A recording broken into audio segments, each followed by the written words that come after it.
You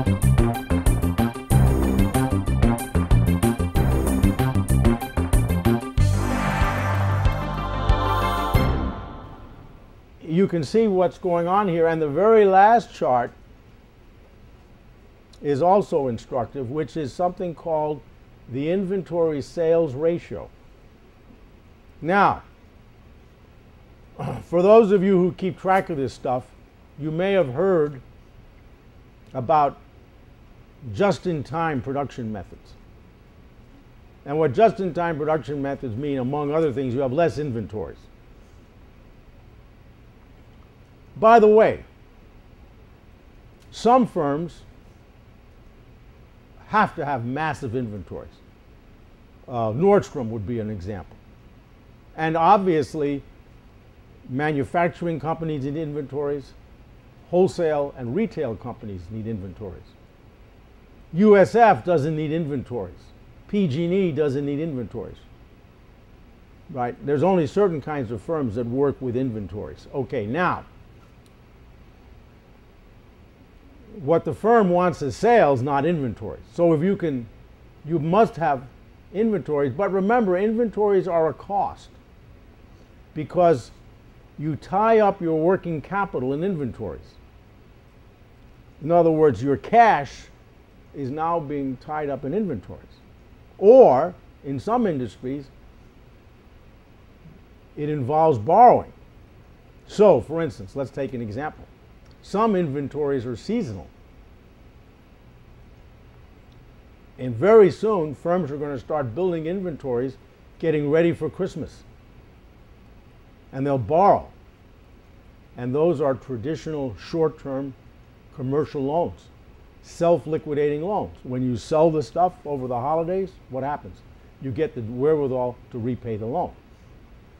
But there's a cost because you have to pay interest on that. So if you tie up borrowed money in inventories, you're paying an interest cost. You like to keep the inventory small. And even if you're not borrowing, look at it this way. There's an opportunity cost. You're taking your cash, tying it up in inventories. You can't lend it out. You can't even buy U.S. Treasury securities and get a small interest rate. Does everybody see? So firms have an incentive to minimize inventories. And you can see over time, by looking at that chart, that over time the ratio of inventories to sales fell. What does that mean? If inventories are the top half of the fraction, the numerator, and sales are the bottom half, the denominator, if the sales rise faster than the inventories, the fraction falls. And that's what firms like. They like to be able to do more. And that's why when you go shopping and you check out at Nordstrom's, that cash register is no longer just a cash register, it's really a computer terminal.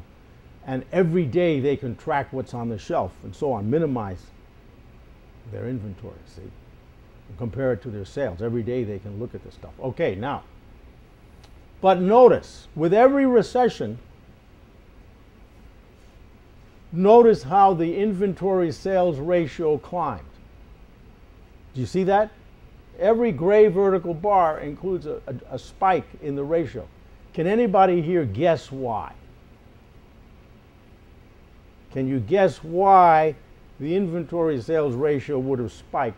That is, inventories would have risen more than sales as the economy goes into recession. If your knowledge is not. Sales are going down. Okay, but, all right, okay.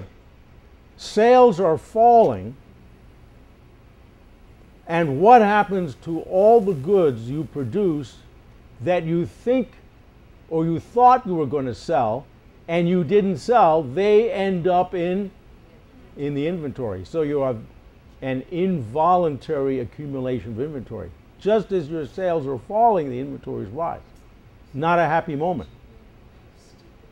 And that's why it can create panic in some industries, because all of a sudden there's a huge buildup of inventory and now there's competitive price cutting. just as there is now, right?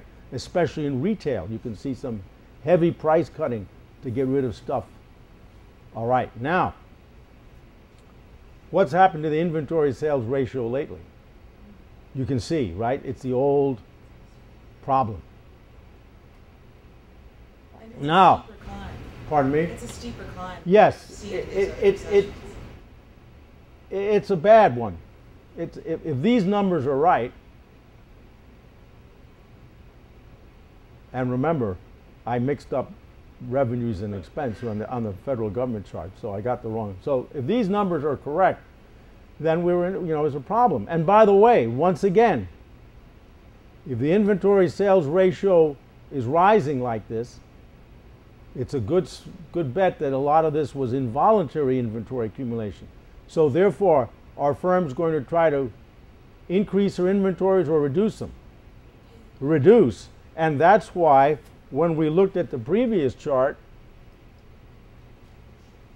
you saw the collapse, right?